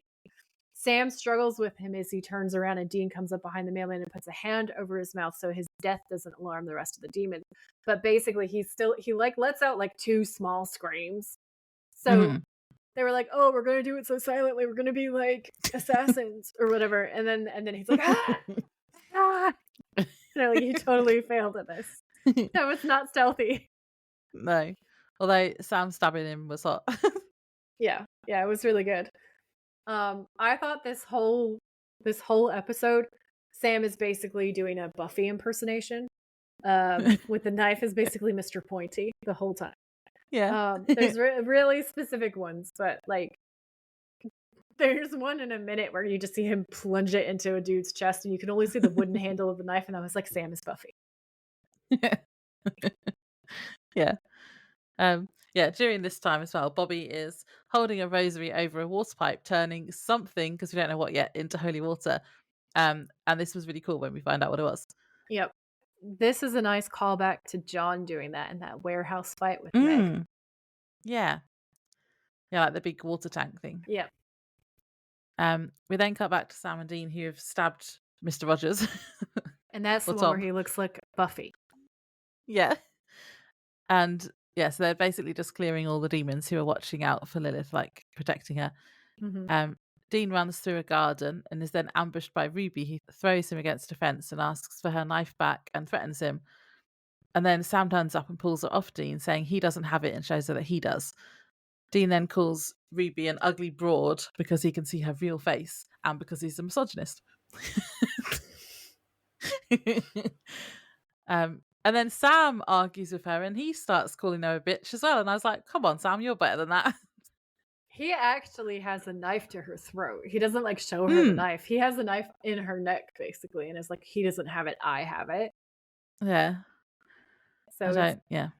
It's real violent real quick. And you did not react how I predicted that you would. I thought you would be like, oh, the tension between them, because they have it back and forth. I thought you would be like, oh, the tension. Yeah, but he's like taking after Dean. He's basically, he's calling her a bitch. Yeah, it's true. It's true. My next note just says Demon Army gets ganked by Longwater. Dean is thrilled. Sam is still doing his best Buffy impersonation. Because he's going from room to room with the knife the way that Buffy carries the stake when she was going around corners looking for vampires. You know the bit where they're like Dean points out that everyone's now watching them. There's a whole load of demons watching them. Yeah. That bit reminded me of the bit in the park where Dean says bye to like Ben in the park, and then all the creepy kids are staring at him. And the kids are all right. Yeah. Yeah. It does for sure. So then they run to the house and try and break in, and they're chased by the demons. And then the water sprinklers come on, and that's what Bobby's been doing. He's turned them all into holy water. And it's amazing. It's very that was really cool. Dean cannot get over how cool he thinks it is either. Dean has, again, no sense of danger. He's just kind of standing there like, yes, burn, bitches. It's great. He loves it. He's like laughing out loud in their faces as they're all kind of melting their faces off with the holy water, which is great. So then they're in the Fremont house, and Sam and Ruby are standing over the body from before with shocked faces because this is their first time seeing the dead babysitter, basically. And Dean's closing the door; he hasn't seen it yet, and then he has his face completely shifts again, and he's like, "You think Lilith knows we're here?" And Ruby says, "Probably." And then they look around a bit more, and Sam. This is where Sam is being Buffy because he's going in first, holding the knife out. Like a stake. And Ruby's behind him, followed by Dean. Then we cut to this closed cabinet behind them, and the camera's seeing through the person's point of view in there. We see Dean back up, and the door opens, and it goes for Dean, who hears the creak of the door and quickly turns around, putting one hand up, and we get a shot from the side as Dean captures Mr. Fremont and puts a hand over his mouth. Turning around to Sam and Ruby, Dean makes shushing sounds and tells him that they're there to help. And he's going to move his hand, and we're going to have a nice quiet talk. Now, this was a massive thirst trap. He basically yanks this man out of thin air. And he's so much taller. Because the thing is, we're so used to seeing Jensen next to Jared, he doesn't look tall. But he's 6'1", so he's pretty tall. And he towers over this other guy. You actually get the sense of his actual height. And this is unbelievably cool, this part. So Mr. Fremont basically nods like he understands, and Dean slowly goes to move his hand, and it's really tense because we as an audience don't know if he's going to scream and tell Lilith what's going on. But he doesn't. And Sam says, "Sir, where's your daughter?" And Mr. Fremont says that it's not his daughter anymore. And Sam asks where she is, and he says upstairs in the bedroom. And then Dean's whispering, and he says, okay, listen to me. I want you to go downstairs to the basement, put a line of salt on the door behind you. Do you understand? And Mr. Fremont says, without my wife. And Dean says, yes, without your wife. And Mr. Fremont says, no. And then Dean knocks him out. And I was like, I love this guy because he's like, not without my wife. And I was like, oh, he's not a shit husband. And Dean's like, yeah, you have to though. And he doubles down, so I gave him gold stars. And then Dean knocks him out and throws him over his shoulder like he was a sack of potatoes. And I wrote, good God, it's explosion emoji. Because that was amazing, because he's like just saving this guy who's awesome, who just wants to be with his wife and not abandon his wife because he's not a coward. So I thought this was the best thing ever. So he just throws him over his shoulder and he gives the others a look, and then he just starts walking away. And I was just like, oh my days. This is the thirst trap to end all thirst traps. I did have that written down as well. Yeah, because it's an ultimate thirst trap. I did have a note to say that he wasn't very helpful though, because he just says, yeah, she's upstairs in her bedroom, as if they know where her bedroom is. And then Sam and Ruby have to go upstairs, and they've now got to work out which room is the little girl's room. Because he wasn't very helpful. Yeah. Sam goes into the room where the mum and the little girl are on the bed, and we think they're both asleep. But Sam walks over and opens the curtain, and we see that the mum is awake and petrified, scared to move, and Lilith is asleep. And there was something really scary about seeing her awake. He has the knife raised as he opens the curtain, and the mum is mouthing, do it to him. And he hesitates, and the girl moves, and the mum is more insistent and keeps saying, do it. As he goes to stab her, the little girl wakes up. The mum shouts, do it this time, and the girl screams. And then Dean stops Sam from stabbing her just in time, saying it's not her, because he can see that she's not the demon anymore. And the little girl looks really scared. I wrote, I assume the part where Ruby leaves Sam and they split up is where she gets possessed, because as Laura likes to say, splitting up is dumb. Then I wrote, Sam creeps up to kill kid Lilith. This mom, who has had enough of reading the same book 27 times and chocolate cake at every meal, is like, yes, kill her. Sam was fully about to stab her when Dean grabs him and says that it's not her. Because Sam was all on board. Let's kill this child. And Dean was like, no, not that one. That's innocent. In my initial watch, I just wrote, oops, nearly killed a little girl. Yeah. Just down for homicide. I was like, wow, this episode goes dark. Yeah. Yeah, so then we see demons outside, and Bobby is looking out the window, and he looks at a watch and says, damn it. And I was like, is this because Dean's time is running out? I think it's that, and then also sprinklers go when they come on a timer, and then they automatically switch off. So yeah. I think it's like a combination of both of those things, that he knows that at some point the sprinklers are going to fail and there's going to be like an army of demons. Okay, yeah, that makes sense. Dean tells the mum to take her daughter and stay in the basement with her husband. Ruby and Sam are discussing where Lilith is, and Ruby says she doesn't know, and I just had the side-eye emoji. That pretty much covers it, yeah. Sam, desperate to save Dean, says, okay, you win, what do I have to do? And Ruby is like, it's too late, because they needed time to prepare. And then Dean grabs Sam as he's saying he'll do anything, and he says he isn't going to let Dean go to hell. And Dean says, yes, you are. And then there's have a brother moment, which is sad. Yeah, it is sad. Sam says, just shut up for a second. And then he talks to Ruby. He's like, Ruby. And it's cool because I actually feel like Sam is low-key a thirst trap in this scene, because he's like, shut up, I'm going to save you. And that's pretty hardcore and awesome. And Ruby just says, you had your chance. You can't just flip a switch. We needed time. And Sam says, well, there's got to be something. There's got to be some way. Whatever it is, I'll do it. And Dean grabs him again. And Sam says, don't, Dean. I'm not going to let you go to hell. Dean. And Dean says, yes, you are. And then they look at each other. And then Dean's calmer. He says, yes, you are. And Sam stares at him like having kind of a panic attack a little bit. He's like, he's just out of breath. He can't catch his breath. He's so scared and so emotional. And Dean says, I'm sorry. I mean, this is all my fault. I know that. But what you're doing, it's not going to save me. It's only going to get you killed. And Sam starts crying. And he says, then what am I supposed to do? And Dean says, keep fighting. And for a minute, I thought he was going to say, always keep fighting. I thought that would have been great. But yeah, I had a question to say, do you think this was on purpose? Because it was after Jared started always keep fighting, wasn't it? A reference to always keep fighting. Yeah. So Dean says, keep fighting. Take care of my wheels, Sam. Remember what Dad taught you, okay? And that's just like a low-key way of saying, like, don't give in to the evils. So Sam nods and he's still crying. And Dean says, and remember what I taught you. And all these tears start building in Dean's eyes, and he starts kind of crying a little bit. And the grandfather clock clicks over to midnight, and we see this dramatic camera pan. And then Sam and Dean look at each other because they realize that his time is up. And Dean gives Oh him this little no. smile as he's trying to hold back his own tears, and Sam's tears are spilling over. And Ruby says, I'm sorry, Dean. I wouldn't wish this upon my worst enemy.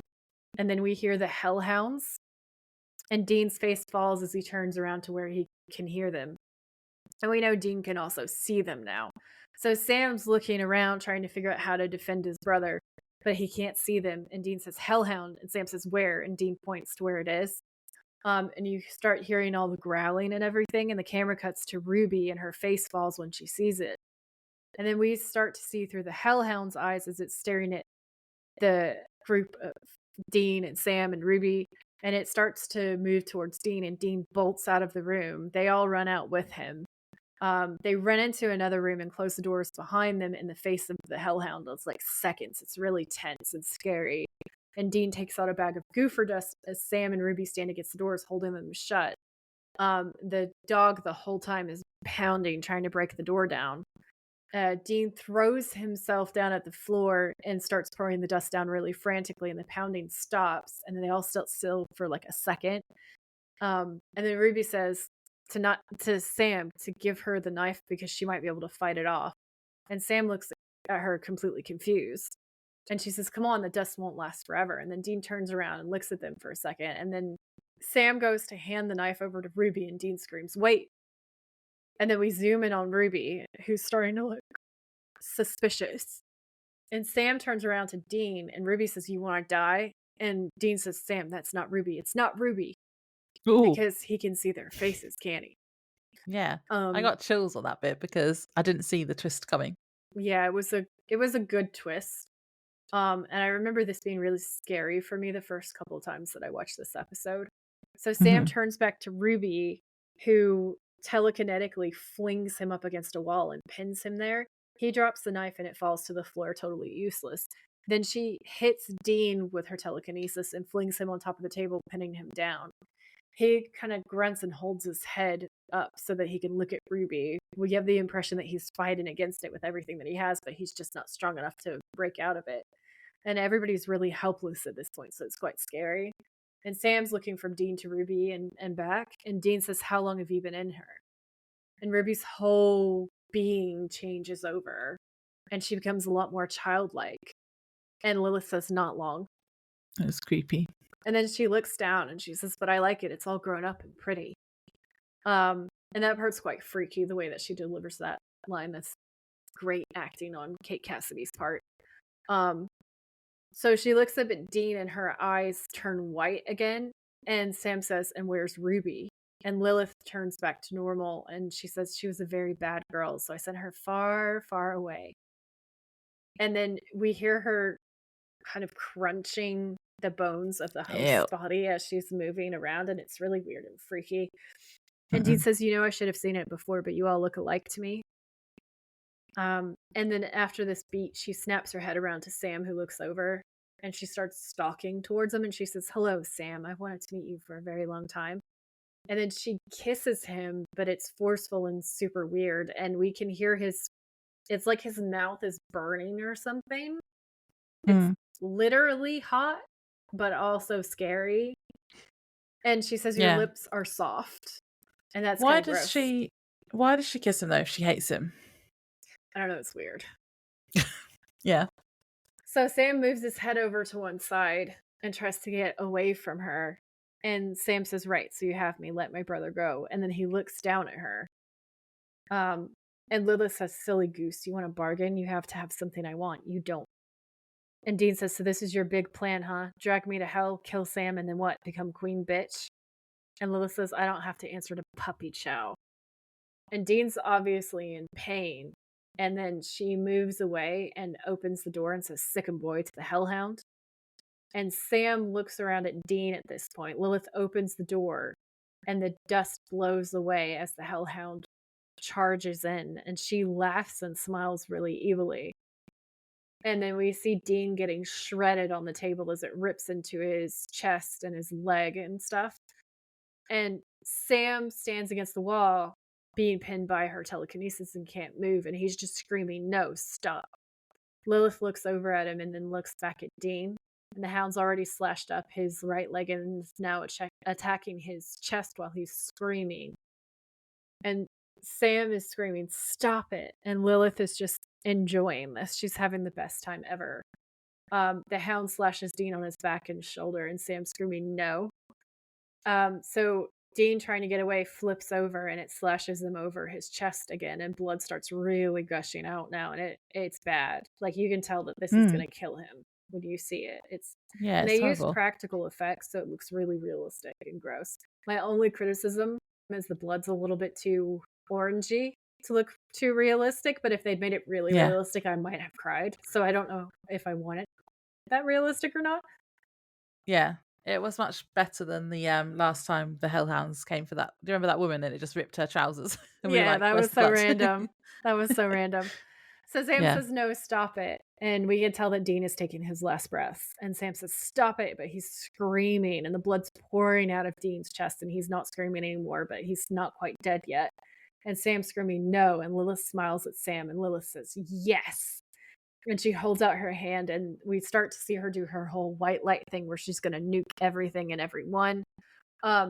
Sam ducks down with his arms around his head, and suddenly, randomly, the light from Lilith starts just kind of retracting and going out back into her, and then her eyes turn back to normal, so like from white to normal human pupils, and she looks confused and kind of shocked, and Sam's on the floor. He starts bringing his face up, and when he does, he perfectly echoes that painting of Lucifer, which I thought was really interesting, like a really cool visual reference. I just wanted to say about the eyes. Yeah.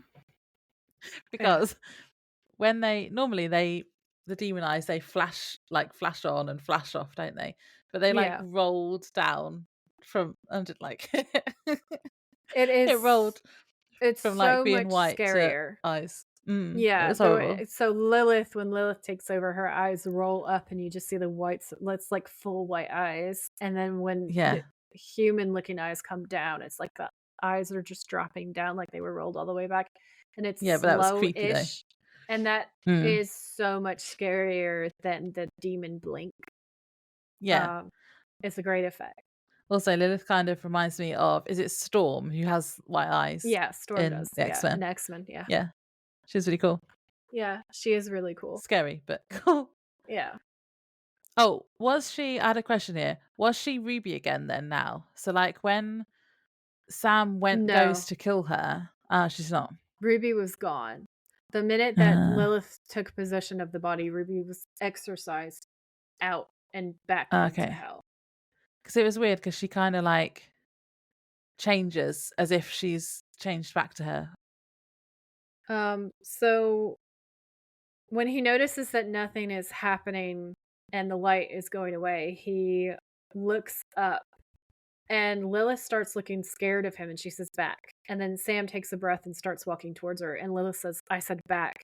And Sam, with this really determined, angry look on his face, bends down and picks up Ruby's knife. Lilith looks super scared now, and he looks really determined and really furious because he wants to avenge his brother, obviously.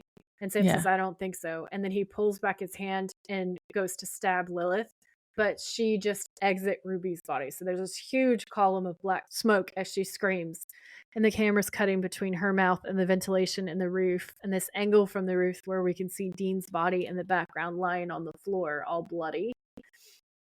So the camera cuts to him from the side as Ruby's body collapses. And I actually wrote this was so anticlimactic because this whole season builds up to Lilith is going to be so scary and so bad. Yeah. And Dean dies because of all this stuff. And in the end, the big climactic scene is her powers just randomly stop working on Sam. Sam stands up and goes to, it's not like he uses his powers in any way, shape, or form that we see. He's like cowering. then he's fine. And I know we're supposed to read this like we're supposed to be scared because it means that he's demonic and stuff and that he's super demonic because if he Well, can he's really powerful. yeah, if he can repel Lilith without even trying, then like how powerful is that? I understand all of that, but like watching the episode, this being the season finale, I was really disappointed because she just runs away. Like there's not even a boss to boss fight. She just like runs for her life. He doesn't even stab anyone and Dean's just dead. So I just felt like it was Mm. very anticlimactic for a season finale, especially given the precedent that they set for supernatural season finales. I know there's more Yeah. coming and stuff, but it Well, so, was I mean, as a first time watcher, because I don't know what's happening with Lilith later. Like, I just assume they're gonna meet her. Like, she's still gonna be around and still gonna be like the big bad, if you like, next season as well. yeah. So she just kind of ran away because she realized how powerful Sam is. Yeah. That was how I that was. But yeah, I see what you mean though. Yeah, I mean it's just it didn't go anywhere and I just felt like ugh. So Dean's dead and Sam looks down on him and he's obviously really heartbroken. Dean and Ruby's body are lying next to each other on the floor now, just gone, just dead, completely dead. And so Sam has all these feelings because he has all the unresolved feelings for Ruby because we realize now that it wasn't Ruby that was betraying them in this episode. So there's the person he had as an ally and the person he thought was going to be with him through this is dead and gone. And he doesn't know where or if she's ever able to come back. And Dean is dead. And so he starts crying and he picks up Dean and he's holding him in his arms and he's saying, no, no, Dean. And he's crying, and he's like, Dean. And it's like the way that Dean says, Sammy. It's just Yeah. really emotional and really sad. And Yeah. Well, it's then like an exact parallel of the exactly. season 2 finale. Yeah. Where Sam was dead Sam and gets Dean was stabbed. holding him. Yeah, Yeah. exactly. Exactly. It's a great point. So then the camera pulls into Dean's dead eyeball. And Laura will love this because Ew. of her green eye theory. It says everything is green and the texture is all cloudy. I kind of read it as more of like a yellowish thing. But anyway, we go into his eyeball. Eyeball. And we see all these chains everywhere stretched from place to place. And then Dean is on these meat hooks and there's thunder and lightning and he's screaming and the camera moves around the chains. And we see Dean in the middle of these huge sort of set of spider webs, and the meat hooks are going through his arms and his legs. He's like suspended, and he's screaming, "Help! Yeah. No, somebody help me!" And the camera moves around, and we see that he's all bloody, and there's blood in his mouth, and he looks totally terrified, and he's screaming, "Sam!" And then as the screen's fading to black and the credits are rolling, he's screaming, "Sam!" Yeah. And my notes were like, Dean's hell is emotionally horrible, but not visually that scary, actually. Again, kind of a letdown. Yeah, I thought that as well because I was like, he's just kind of hanging on some hooks in a weird electrical storm. Yeah, There's it's no not. like, I was expecting there to be like fire. You expect there to be all the demons that he's killed physically Yeah. tearing him to pieces or something. Like, and actually I read, I think it was one of the producers said that he disagreed with this sequence too because he liked the whole chains and the storms and stuff, but he thought that they shouldn't have pulled out that far because he felt like Mm. hell would be more mysterious. It was scarier. He wanted it to be a lot darker. He didn't want the audience to see a lot. He wanted us to see the moments where Dean is meat hooked into this fucking huge horrible contraption and screaming and in a lot of agony. And I think I'm with him. Like that would have been a lot scarier. Yeah. Yeah, I think it would as well. I had a fun fact from something Jensen said about this part of this scene, Yeah. and he didn't really like the preparation for it or the shooting of it. So he says, this reminded me. Jensen Ackles described the shooting of the final scene of Dean in Hell. And then it's a quote from him. It says, "It was miserable. I spent about 4 hours in prosthetics because all those hooks and pieces through the wrists and cuffs and Yeah. everything. And once I was done, I walked on stage and they hooked me up, cuffs around both wrists and both ankles, and then just a belt harness around my waist. So I was wired up with 5 different wires. 5 guys wrenched me up about 13 feet in the air. I had so much fake blood all over me. The harness slipped and the buckle was piercing into my hip. I'm hanging there, all of my weight on this one buckle digging into my hip, and I hung there for what felt like ages. And it got so bad that tears were rolling down my face, and I was like, "Let me down, you gotta let me down." It was tough, but it turned out to be a really cool shot. Yeah. So he was in hell doing this scene. Yeah, he was literally in hell. Yeah. And the tears in his eyes are real tears because he's in physical pain because he's actually being Yeah. tortured by production. Poor Jensen. Yeah. So this is the thing, is like his part is amazing. He looks amazing. His acting's amazing. My only criticism is the CGI, really. Yeah. Yeah. The CGI sort of let it down, and it would have been so much darker and so much scarier if they just kept the camera kind of in tight on his performance and on the prosthetics. That would have been a lot scarier. Yeah. Yeah. And that's the end of this season. Yeah. Now I know Dean must get saved somehow, but I don't know how. Yep. Or how long it'll take. Yeah. So yeah. Yeah. I don't really know what else to say. Do you have any theories for how he might get saved? Well, I was hoping, like I said in a previous episode, I really wanted to have an episode where Dean meets Bella in hell. Yeah, And then that would they have been cool. they help each other get out, but that's obviously Yeah. not gonna happen. I don't know. I think it would be interesting if Ruby ended up helping him again. Yeah. I don't really know.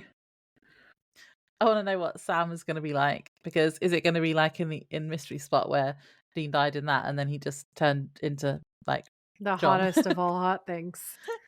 Yeah. Yeah. Do you think Sam is going to be more Antichrist? See, I don't know, because I still don't understand how this whole arc that they're bringing in fits in. Fair. So Lilith's scared of him, but he doesn't even understand his own powers. So Yeah. so I don't know. My question would also be, Sam has never in his life before been immune to demon powers, and he wasn't 15 seconds ago, so why does Dean's death suddenly make him immune to demon powers? He wasn't even looking. He was hiding behind his own arms. Just feels a little bit like, what? Yeah, see, I don't actually. So what? I don't know if you could tell me, but what actually happened there? Did he repel the light from her? So he used his powers without realizing again, like he did when he. Yeah. We're supposed to think that the death of Dean was so traumatic that it, like X-Men style, the trauma activated his powers again, and all that dormant power came out, and he has access to all of his powers. Because a bit like, I know it's been nearly a whole season since we've seen him use his powers, but I can't remember what episode it was, but when he was like locked in a cupboard or something, and then he was really, really worried that Dean was going to die. Was it the one with Aunt Zelda in it? It was that episode, wasn't it? It's that episode, and so Dean, he was trying to save Dean, and that's what made him open the door. That's what made him access other powers. Yeah. So Dean is the link. Dean is his weakness and his strength. Yeah. Did you think that the villains in this season compared to Yellow Eyes? Our sweet, sweet Azazel of the amazing jawline and the sass? Not really. Azazel's one hell of a he's one hell of a character, isn't he? Yeah. Yeah. I just feel like as big bads go, I feel like there was more. Azazel was made to be more terrifying. There was a lot more buildup for Azazel.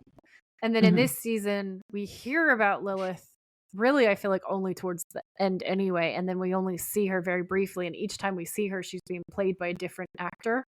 So it just doesn't have the same impact for me personally as Azazel has. Yeah, same. And like you say, like we have the build up, but then she just goes. But then I suppose so did he in the first season, because it's not until the end of season 2 where we get the really big fight him. Yeah. So maybe it's like every 2 seasons. Every 2 seasons you get a big showdown. Yeah. Yeah, I don't know. Yeah, it's just like, it just felt like for the big bad to just run away.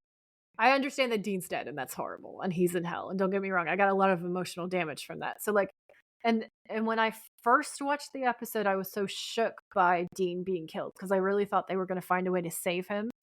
That Yeah. hit me so hard that it wasn't anticlimactic. It was the opposite of that. It was like almost too much to handle. Um, I'm only looking at it now as a very jaded Supernatural fan from 15 seasons of Supernatural, watching people die and get resurrected and shit. But I'm like, oh well, whatever. But when you first Mm. see it as a new watcher and you've never seen the show before and you kind of know that people come back, but Dean dies so brutally in front of your eyes and Sam is so gutted and Dean's like, don't Yeah. make a deal, don't bring me back, don't start this all over again. You're like, well, how is he even going to come back? And you don't know for sure. You're not, No, because I also don't know. they've spent all this time laying the ground for Sam to be a solo character.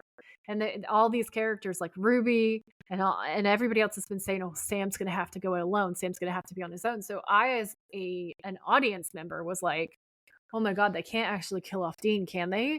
Because what if they're trying to make this a solo show now and it's just going to be all about Sam and Dean's just going to be dead? See, I found Dean's death shocking, and I think that's why I didn't notice the Lilith stuff that you were saying before about, like, she just kind of runs away. Because, and I mean, I'm assuming that he comes back, but I don't know when. Like, for all I know, that could be a whole season where he's not there. And it's just Sam, or it could be next episode he's back. Yeah. So I still don't know that. Yeah. So that bit will be interesting. But yeah, I think it wasn't as shocking as when Sam died at the end of season 2 because I didn't really see that one coming. Whereas this one, I kind of was like, well, I knew that this one was going to happen. Yeah. And Dean always dies, so he's died so many times. So he'll be back. My poor sweet Dean. Poor sweet zombie Dean. Yeah. Should we play games? Yeah. Villain hot or not? No. It's Lilith, no. No, because even when she's in Ruby's body, which is a hot body, don't get me wrong, she's still acting like a little kid, and that's just gross. Yeah. No. Yeah. Weird. Well. Creepy. Scare rating? Oh. Okay, so initial Joy, baby Supernatural fan Joy, who just saw this for the first time, was like, it's 10. It's terrifying. I hate it. Jaded Joy, who's seen so many seasons of Supernatural, I don't find this episode scary. Really. Not like really. I probably would give it like a 5 or a 6 on the scare factor. Because Yeah. creepy kid Lilith is very creepy, and Dean does die in it, and that's scary as all get out. But there's not as many jump scares as there are in other episodes. And aside from the emotional damage of Dean getting killed, there's not actually, like, it's just like, it's creepy. Like, I feel like it's more creepy than it is scary. Mm-hmm. Yeah, I agree. I had 7, and I just put there's some scary parts. There's a creepy kid, and the Dean being ripped open was horrible. Ugh. But that was more gory than scary. Yeah. Favorite quotes? So funny wise, I love "Do I look like a digital prom date to you?" Yeah, I had that one down here. Funny wise, I also really like "I do not want my last day on earth to be socially awkward." I've got that one written down as well. And then the emotional one is "Family don't end in blood, boy." Yeah. Those are my favorites. Yeah. Well, I've got the 2 you already said, and then I also had you're almost Hell's bitch, so you can see Hell's other bitches. Yeah, I love that line. That's a great line. Amazing. What was your best thirst trap? When Dean grabs that dude out of the air, then it's like, shh, then knocks him out and then throws him over his shoulder like he weighs absolutely nothing, even though he's a full grown man. And it's just all casual about it. Like, that was hot. Yeah. That was the hottest part for me. What about you? Sam killing the postie. Yeah, so my next hottest thing would be Dean assassinating the demon cop. Mm. That was amazing. That was cool. That was so cool. He opens the door to hit him with the door. He hits him with the car door. Seconds later is out, like completely disables him, and then puts the knife into him, and it's over in like seconds. I feel like it's like a 30-second kill, and it's just so fast and so rapid and so absolutely savage that it's fantastic. Who is your MVP? I guess it has to be Sam, because his convenient powers save him and make Lilith go away. Convenient powers. Convenient powers. Otherwise, I would say Bobby with the holy water sprinklers that was pretty great. Because Ruby's great, but she doesn't help so much, and then she gets possessed in this episode. Dean dies, so he can't be the MVP because he's dead. So yeah, that's my thought process there. It's gotta be Sam. I had a funny answer, which was Bobby for being hilarious and sassy. He is amazing. And then see, I'd put, I don't know, Dean ? But yeah, like you say, he's died, so not. Yeah, he can't be the MVP if he's dead. He did not succeed in his mission, so I'm sticking with Bobby then. that's fine. And then motel, I just put, was there a motel? Yeah, I didn't even. Because here's the thing: is I wasn't sure if we were supposed to read that one room as a room in Bobby's house, which I thought we were. Yeah. Or if it was supposed to be, but I'm pretty sure it's just the set is at Bobby's house in the car, and then at the Fremont's house or whatever they're called. So I don't think there is a motel in this episode. So for me, there's no motel rating because we don't actually see a motel. I wondered whether there was one in the middle somewhere, but I can't remember, so I don't think there was. If there was, it was really forgettable because neither of us noticed 0 it. stars.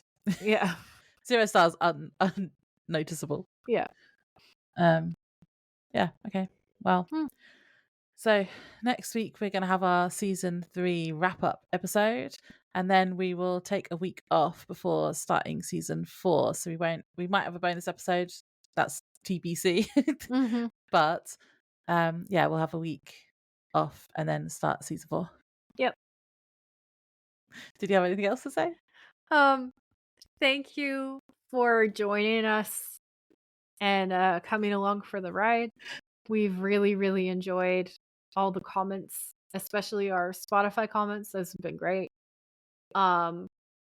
We appreciate you guys. We just hit 3K on Instagram, and that was really big for us.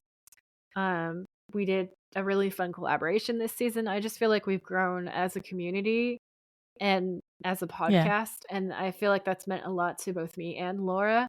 But especially talking to you guys and getting insights into what's going on in your day-to-day, and really just feeling like part of a crew and part of family has meant a lot. And that's what I love about this community and the SBN family. And like Bobby says, family don't end in blood.